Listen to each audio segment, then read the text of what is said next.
Amém, irmão. Glória a Deus, meus irmãos. Mais uma vez, um privilégio. Estamos aqui, pode fazer assim com a mãozinha, estrelinha, estrelinha. Eu fico constrangido, né, quando o pastor fica fazendo essas coisas comigo, na frente de todo mundo. Mas eu sei que vai haver mais tempo para poder falar a respeito desse tempo nas nossas vidas, na minha vida pessoal, né? E eu quero agradecer, primeiramente, à igreja, como família, né? A família em Cristo, né? Agradecer ao Senhor, agradecer à igreja, né? Como eu já sou desde já grato, né, pela minha família, que hoje o meu centro, né, na minha casa é a minha esposa. E faço questão de falar, né? Não é puxação de saco, né? Mas nós temos um senhor pastor aqui conosco, né? Que é o pastor Marcelo, né? E é um homem de Deus, um homem temente ao Senhor, né?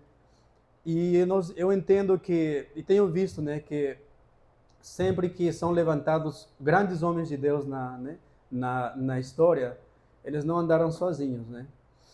Então, se há um homem de Deus, um pastor nesse lugar, né, aqui sentado, né, na minha frente, é porque há uma grande mulher de Deus que pastoreia ele, não é? Então, queria pedir uma salva de palmas também pela vida de Juliana, né? É algo. E da mesma forma, né, só estou preparando, né, o solo, né, para agradecer pela vida da minha esposa, né, que ela está a única que me aguenta, ó, para me suportar, meu Deus do céu, para cuidar, né? Já imagina, né, às vezes ser pastor é chato, né, pastor? De vez em quando, né, muitas coisas, muitas responsabilidades, mas é um privilégio, né? Iniciar essa caminhada, mais do que falar iniciar, é dar continuidade a uma lavoura de amar, de cuidar, de auxiliar e servir os irmãos, né? E digo mais ainda uma coisa, né? Eu acho que Deus está chamando muitos aqui neste lugar. Deus tem chamado muitos, mais de um, né? Então, como falamos no início, mantenha os seus ouvidos espirituais expectantes. Deixe o Espírito Santo falar com você, amém? Ele está te chamando para uma função específica. Glória a Deus. Vamos abrir nossas Bíblias no livro de Êxodo. Êxodo capítulo 14, versículo 10. A nossa irmã Ângela esteve falando mais cedo, né? Uma das muitas coisas que ela esteve falando conosco foi a respeito da preparação da noiva de Cristo, né? A igreja, nós somos a noiva do Cordeiro, somos a esposa do Senhor, né? Fomos chamados a ter uma união com o Senhor. Ele nos prepara, Ele nos santifica, Ele nos ornamenta, né? Segundo, colocando como exemplo, né? O casamento lá na cultura judaica, né? Como que desde muito antes, né? A noiva, a rainha, né?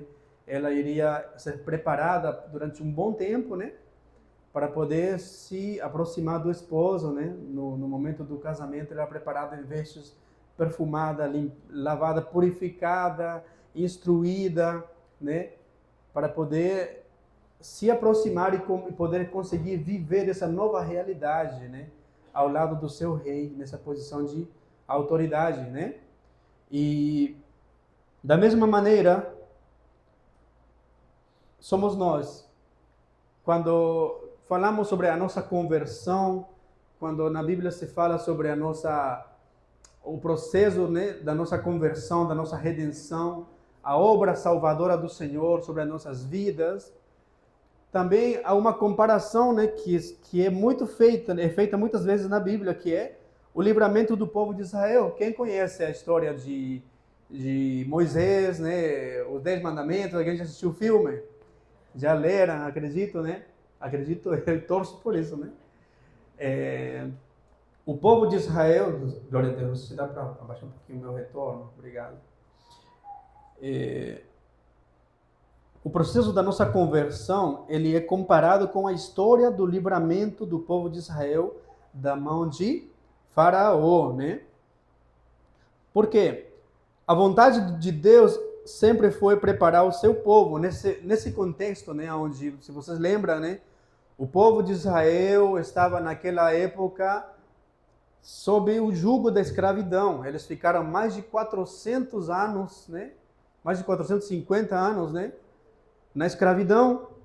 Então, muitas pessoas, né? Muitos israelitas, muitos hebreus, eles nasceram e morreram na escravidão. Nunca conheceram a liberdade, né? Que triste, né? E aqueles que foram resgatados, né, por ordem do Senhor, através do seu servo Moisés, eles tinham nascido, né, na escravidão. Então, o Senhor, ele estava cumprindo uma promessa que ele fez, né, para com seu povo, né, de poder levá-los para uma nova realidade, para um novo lugar, para uma nova estação da vida deles, né, para dar continuidade a outros acontecimentos proféticos. Qual era o lugar? A terra que era Canaã, né? A terra prometida, a terra onde flui leite e mel, a promessa de Deus, o céu, né? Segundo o simbolismo para nós hoje, né? O nosso Canaã, nossa terra prometida, né? Mas, tirando o povo da escravidão, do jugo dos egípcios, até colocá-los, né, na terra prometida, era preciso passar por um trajeto que era o caminho pelo deserto, isso aí. Então, qual era o propósito do Senhor para com seu povo através do deserto? Alguém pode falar aí? Chuta aí. Preparar, mais o quê? Obrigado. Né? Eu vou ajudar vocês que estão, né, extasiados com a glória de Deus nesse lugar, né, que a boca nem consegue gesticular as palavras. Né? A vontade de Deus era preparar o seu povo no deserto para uma realidade de vida nova, né? Por meio de quê? Do estabelecimento de, primeiro, mandamentos, que mais? As leis, né? Quantos mandamentos? 10. Quantas leis? Quantos? 613. Oh, isso aí, tá estudado, né? Mais de 600 leis, né, que diziam a respeito dessa realidade, nesse contexto, né?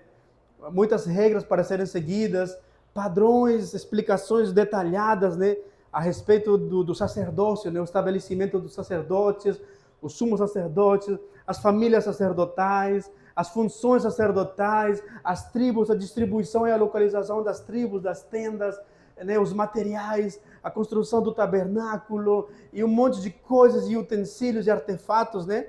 Tudo para poder ensinar o povo a respeito do culto, a respeito, né, da devoção, a respeito da adoração, coisas que logo depois, né, trouxeram a revelação, né, de um apontamento, né, que era o Messias, né, a obra da cruz, não é?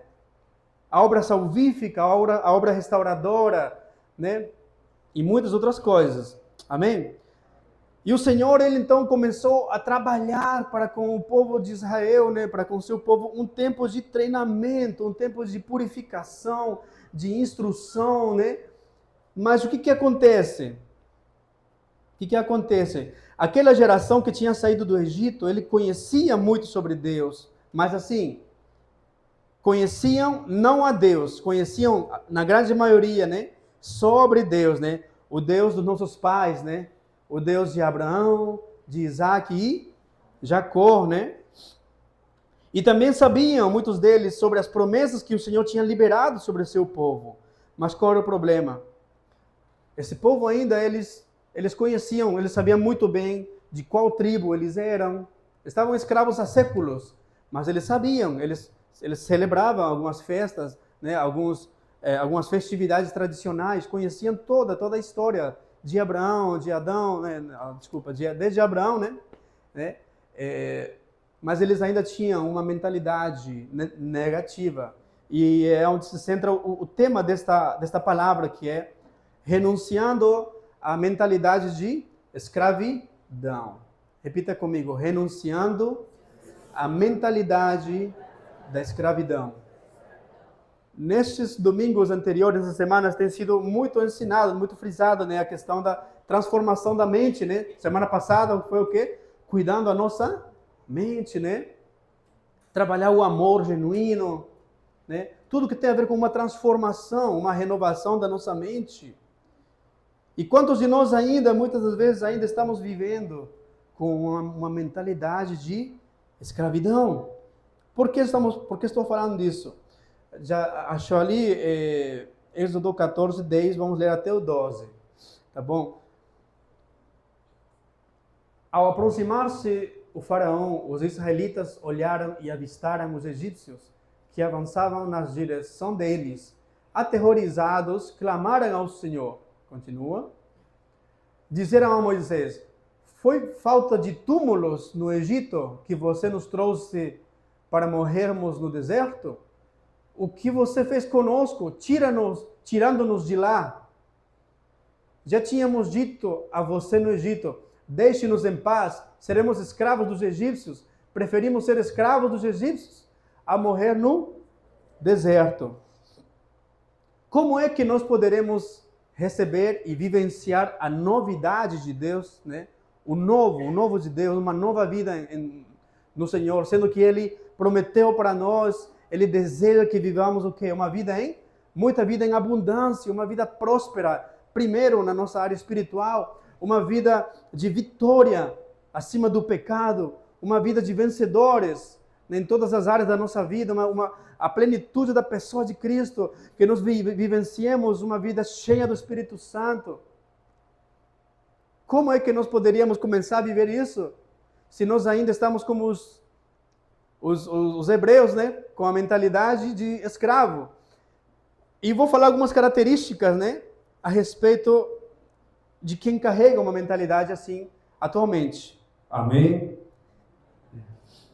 O medo. Um escravo, ele é movido pelo medo. Acabamos de ler o seguinte aqui, né? Antes de que se abrisse o Mar Vermelho, lembram que o povo de Israel estava já saindo do Egito e se encontraram pelo Mar Vermelho, e Faraó, né, aquele rei com o coração endurecido, foi atrás deles para exterminá-los e para trazê-los de volta. E quando eles viram lá de longe, né, que os exércitos de Faraó estavam chegando, e eles não tinham para onde correr a não ser se jogarem no mar e morrerem afogados, o que acontece? Eles começaram a murmurar, reclamar, dizendo o quê? Voltando aí para o versículo 10, voltando lá para o versículo 10, né? Eles começaram a ficarem aterrorizados e clamar ao Senhor. E ali nós conseguimos lembrar, né?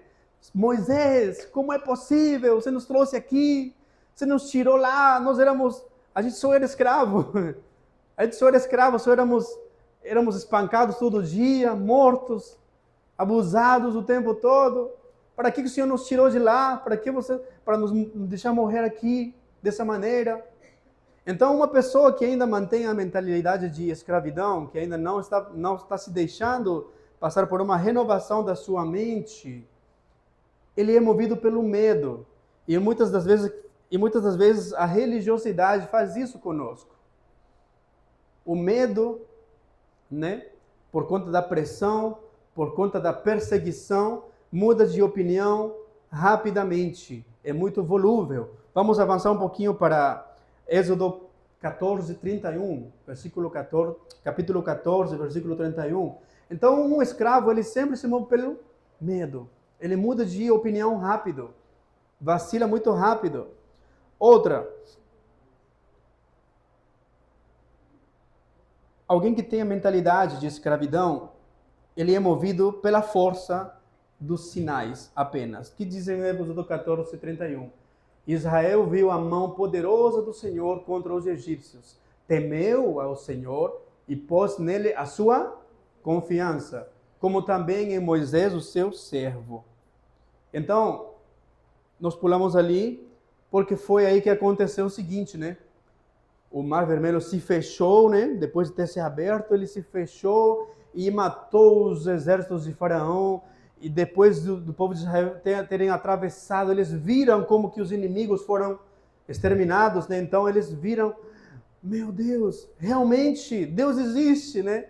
Realmente Ele é real, é sobrenatural, e começaram a temer. Realmente é o homem de Deus, aquele que está nos guiando. E começaram a depositar a confiança no Senhor, mas primeiro temeram. Não é errado nós procurarmos sinais do Senhor. Acabamos de dizer aqui, né?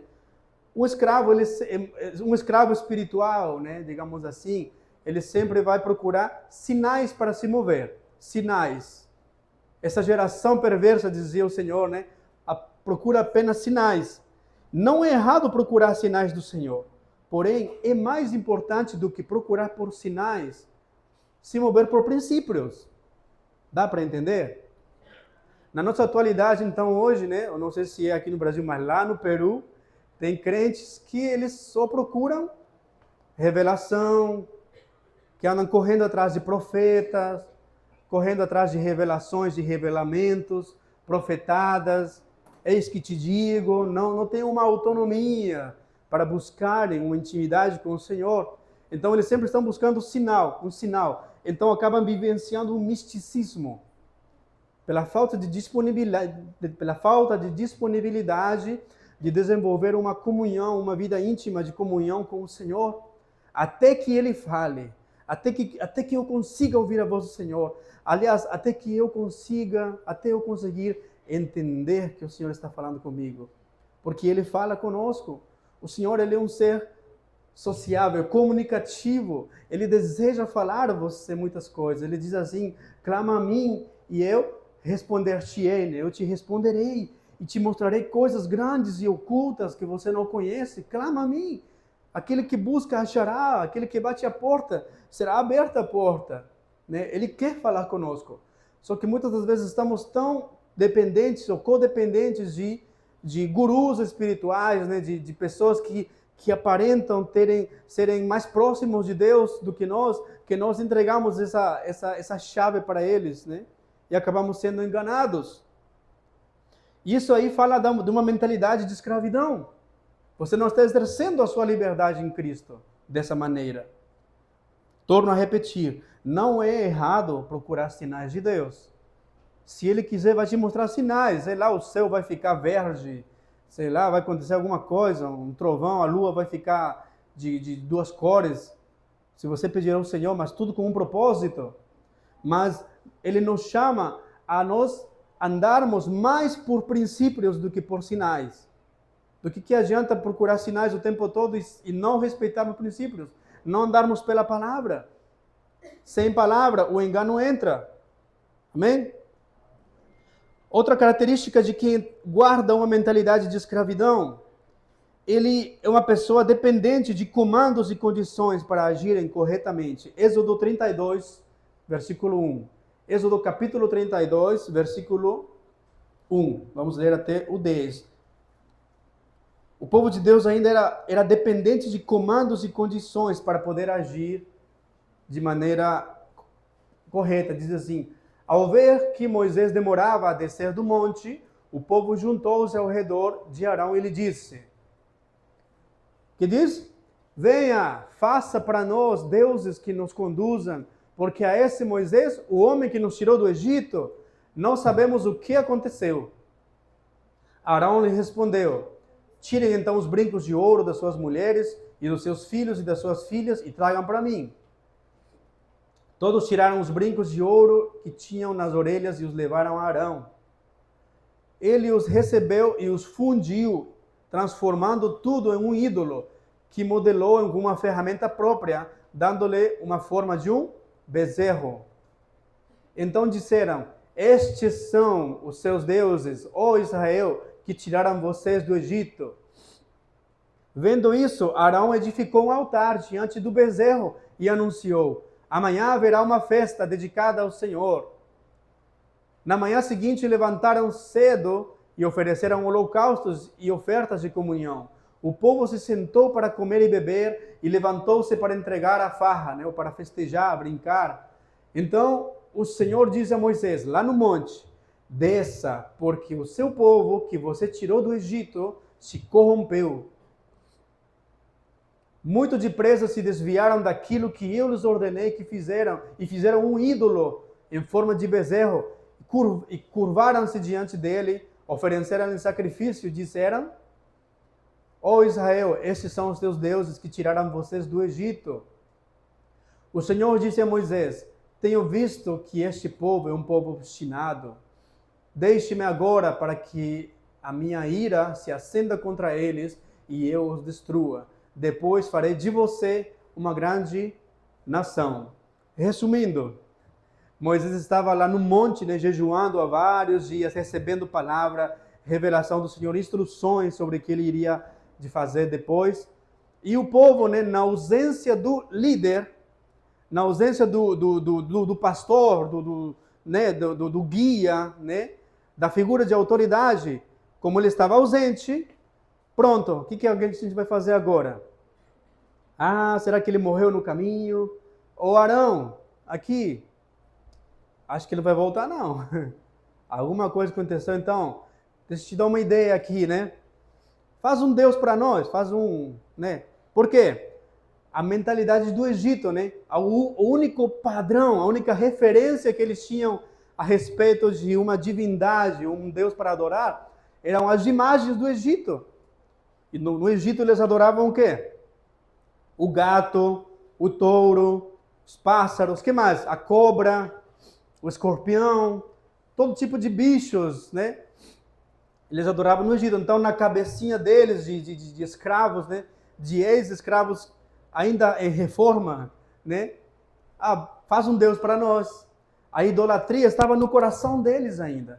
A idolatria ainda não tinha saído do coração deles. Então, o que significa isso? Uma pessoa que vive ainda na mentalidade de escravo, ele ainda é idólatra. E ele ainda age de maneira dependente de uma imposição de autoridade o tempo todo. Então, o que aconteceu no final dessa história? Moisés voltou, né? Ele voltou, colocou ordem na casa, e morreu muita gente, né? Foi exercido juízo naquele momento, né? Muita gente morreu. E o que aconteceu? Temeram novamente. Por quê? Quem ainda conserva uma mentalidade de escravidão da vida passada, né? Precisa de uma demonstração de imposição de autoridade firme o tempo todo. Sendo que o Senhor não nos chamou para isso. Ele nos chamou para vivenciar uma verdadeira liberdade, que é o servir ao Senhor por amor. Já vou chegar nesse ponto. Estou sendo tentado dar spoiler. Outra característica de uma pessoa que vive ainda, né, numa mentalidade de escravo, ele vive apenas pelo conforto terreno, né?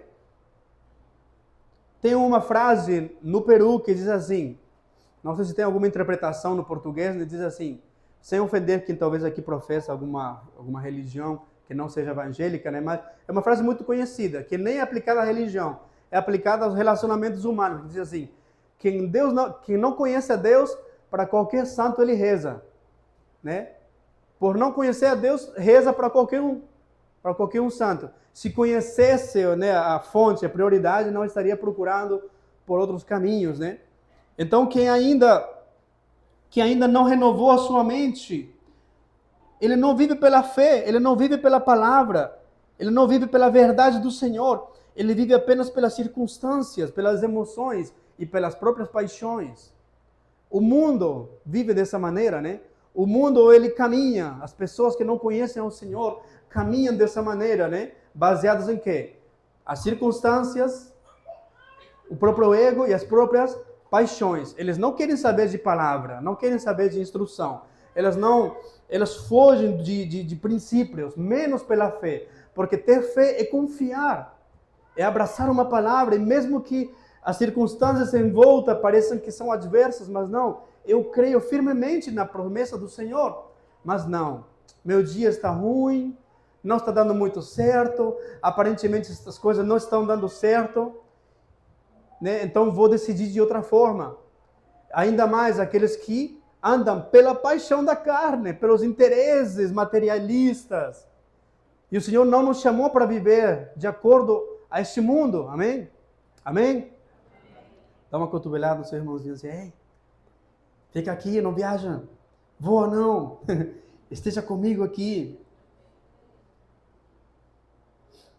Uma outra característica, ainda baseada nesse acontecimento aqui, quem tem mentalidade do escravo do Egito não sabe lidar com solidão. Não sabe lidar com solidão. não sabe administrar a sua liberdade, menos uma posição de autoridade. Vou repetir. Quem ainda se mantém na escravidão, na mentalidade de escravo, ainda não experimentou a verdadeira liberdade em Cristo, é uma pessoa imatura. Você não pode deixar ela sozinha. Você não pode tirar o olho dela. Nós estamos falando de crianças físicas. Uma criança de 5 anos, você não pode deixar ela sozinha em casa. É até crime, não é? É até crime. Já imaginou se souberem que vocês saíram, né, para passear, um jantar romântico, e deixou o menino de 3 anos em casa? Ah, tranquei a porta. Não, dá prisão. Há adultos que são assim também, né, espiritualmente. Você não pode deixar não pode tirar o olho que ele vai aprontar. Não pode se decepcionar com ninguém, não pode ser contrariado que ele vai aprontar alguma coisa. Ele vai fazer alguma coisa, vai procurar alguma, como diz, né, vai procurar sarna para se coçar, né? Vai procurar alguma coisa para errar. Porque ainda não tem uma iniciativa, uma autonomia para fazer o bem, para fazer o que é certo. Ainda não sabe vigiar, né?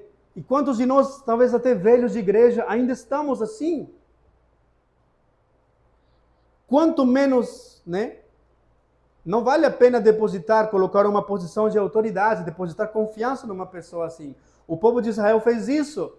A figura de autoridade que representava o cuidado de Deus, que era Moisés, tinha se ausentado e tinha deixado alguém encarregado, né? Que era um banana, era o Arão, o tal de Arão, né? Que ele se deixou levar pela influência do povo, né? Eles, vendo que a autoridade estava longe, vamos aprontar. Vamos aprontar.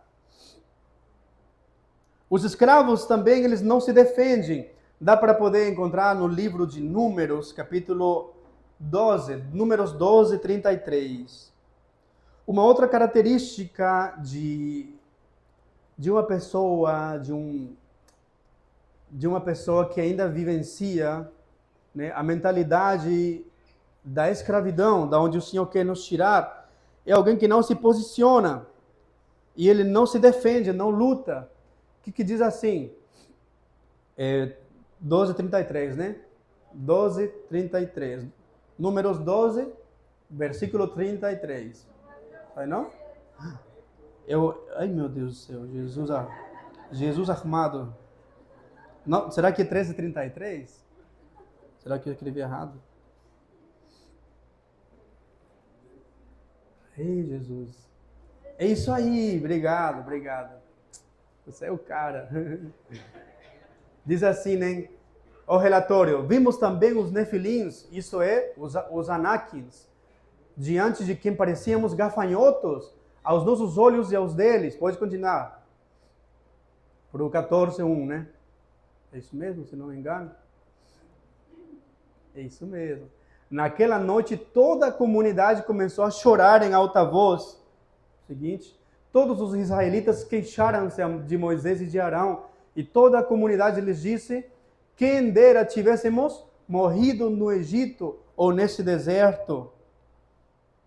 Então, tinham sido enviados, né, uns espias, né, para as terras de Canaã, estavam próximos já do auge, né, dessa missão, e tinham visto que lá, nessa terra prometida, haviam gigantes, os nefilins, né, os anakins, os descendentes dos gigantes. Tão grandes eles eram, né, que eles fizeram a comparação, nos parecemos o quê? Gafanhotos comparados com eles. Eles vão nos matar, eles vão acabar com a gente. E o que acontece? O povo começou a reclamar e choraram a noite inteira. Já imaginou aquela cena?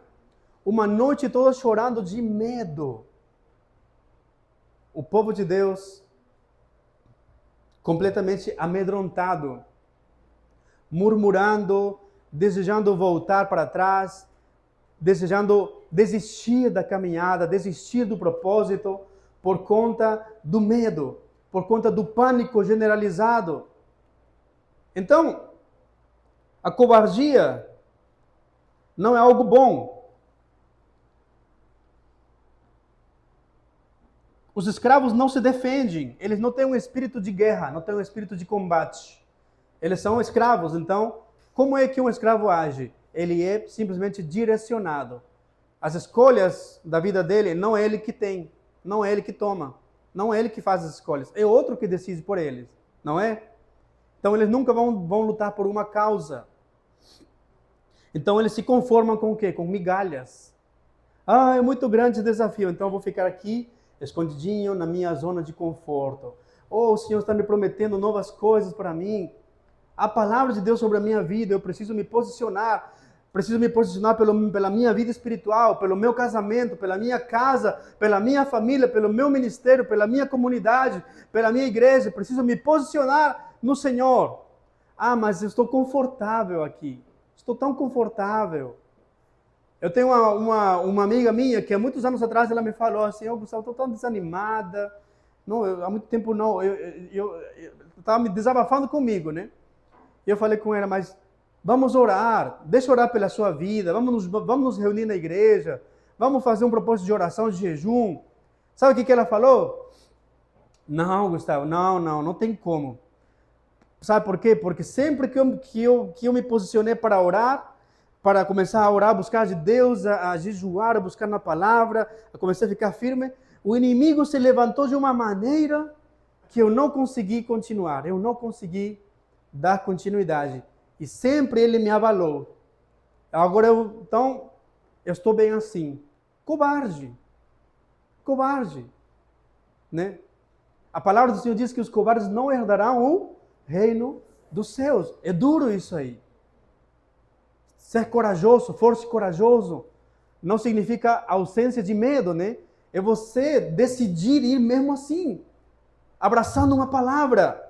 Amém? Diga para o seu irmão que está do seu lado aí, abrace as promessas do Senhor na sua vida. Não desista das palavras do Senhor na sua vida. Em nome de Jesus. Então, amar as zonas de conforto não é expertise. Tem gente que acha que é esperto por sempre ficar no neutro, na zona de conforto. E vocês já sabem aquela parábola, né, como que fala? Do muro, né, do diabo, que ele constrói o muro e o muro é dele, né? É bíblico, né? Está em Inventários, capítulo 30, né? Não está na Bíblia, mas é útil, né? Dá para entender, né? Essa comparação, né? É uma comparação, não é bíblico, né? Ou seja, uma posição de mediocridade, neutra. Sai dessa, seja corajoso, amém? Porque o medo e o conformismo, como esse povo que estavam ali, o medo e o conformismo são doenças, são contagiosas. É contagioso, não é?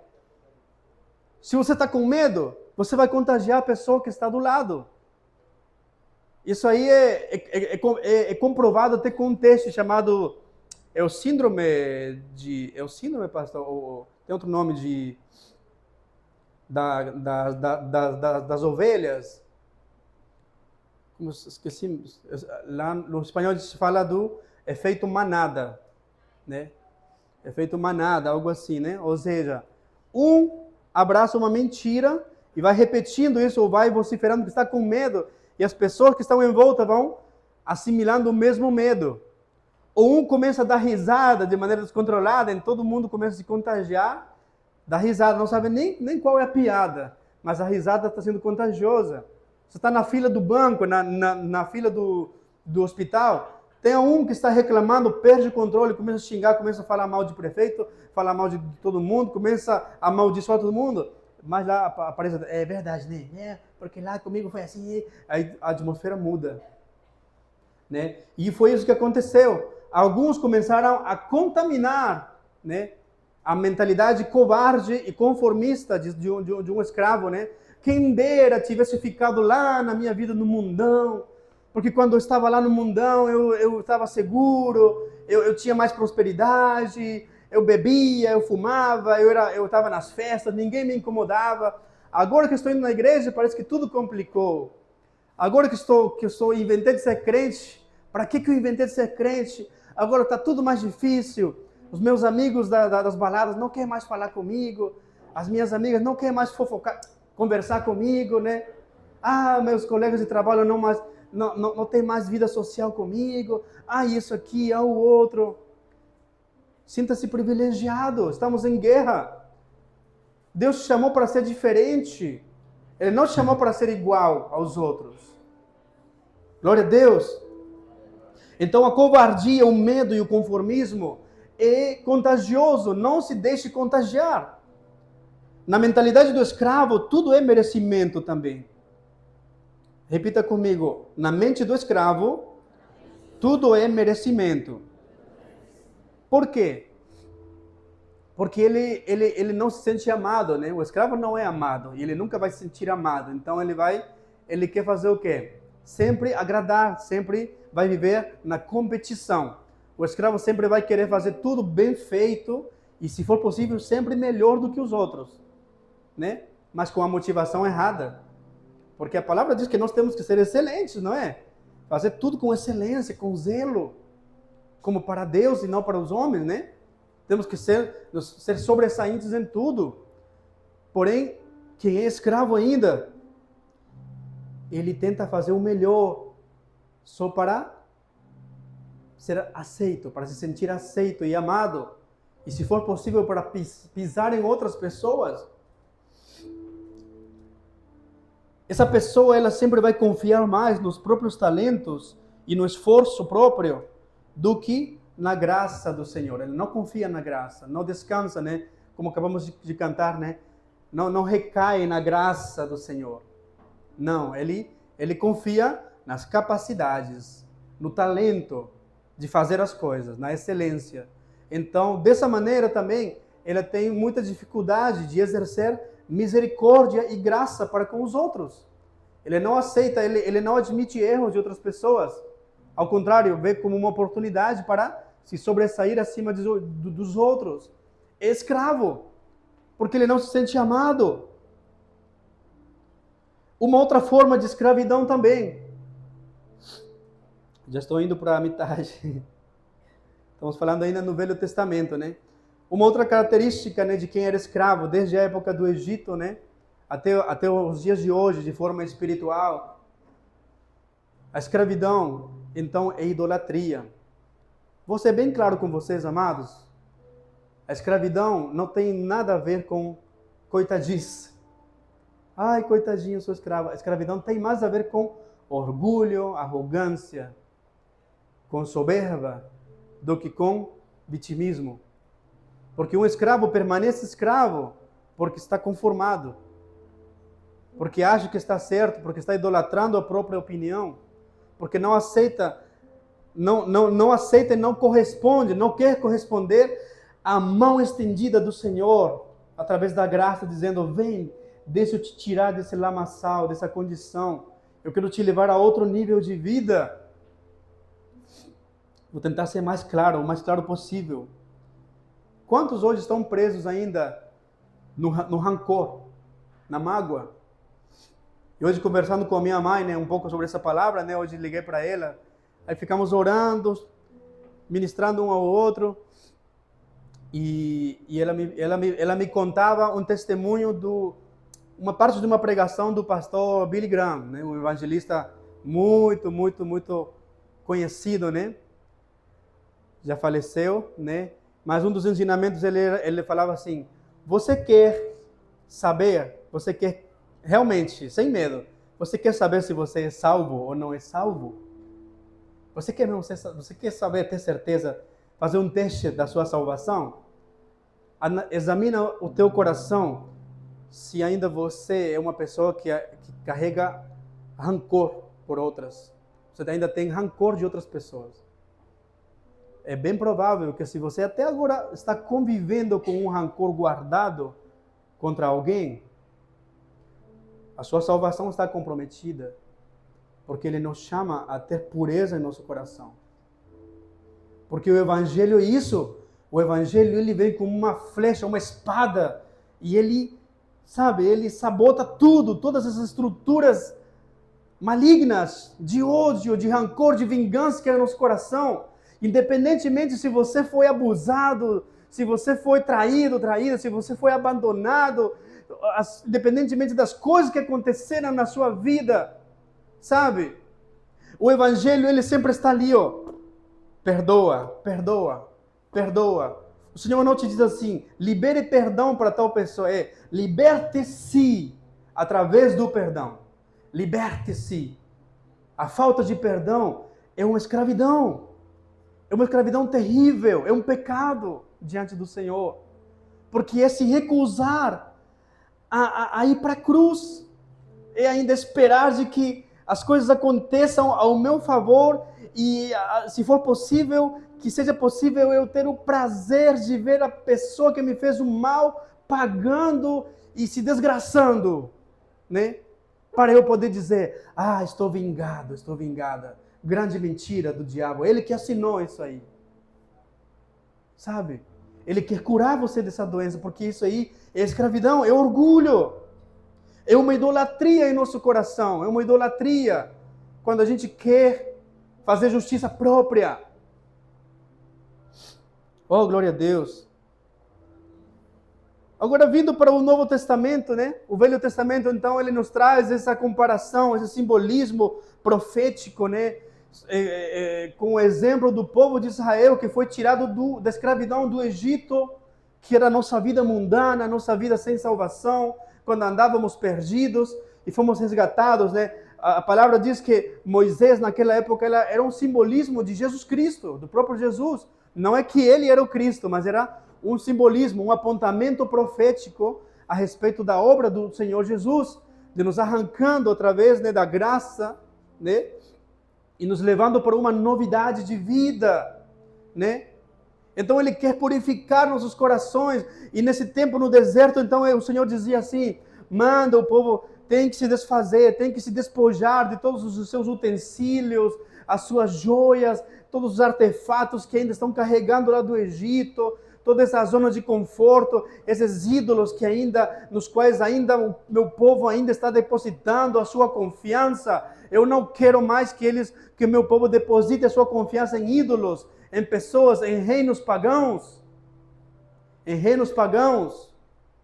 como é neste dia. Eu quero que depositem a sua confiança na minha palavra, nas minhas promessas, no cumprimento das minhas palavras, porque até agora não tem nenhuma letra da palavra do Senhor que não tenha se cumprido. Não tem. Se tiver dúvidas, vamos sentar depois do culto e estudar. E se eu não conseguir, vá com o pastor Marcelo, que ele tem tempo mais do que eu. Tem pastor Eduardo também, pastor tem Adimar, cadê? Mais um mestre aqui. Tudo está se cumprindo, Deus é fiel à sua palavra, amém? Ele é fiel às suas promessas. Então, quando o Senhor, Jesus Cristo veio, né? O Filho do Homem veio, através dele, nós recebemos uma liberdade, através da qual nós podemos caminhar de forma diferente, baseados no amor e no relacionamento íntimo com Ele. E não apenas no cumprimento de regras de maneira religiosa. Como assim, Gustavo? Jesus Cristo veio para cumprir a lei, amém? Para cumprir as promessas. E para trazer o verdadeiro, para ressignificar, né, as palavras que foram faladas. Porque tinham se tornado uma religião apenas, mais uma religião pagana chamada judaísmo. Eram seguidas apenas regras e regras e regras, sem uma comunhão com o Senhor. Então Jesus veio para mostrar que a caminhada, a liberdade verdadeira é andar coladinho do Senhor, ter comunhão e conhecê-lo de fato, é deixar que Ele entre em nosso coração, em nossas vidas e faça uma mudança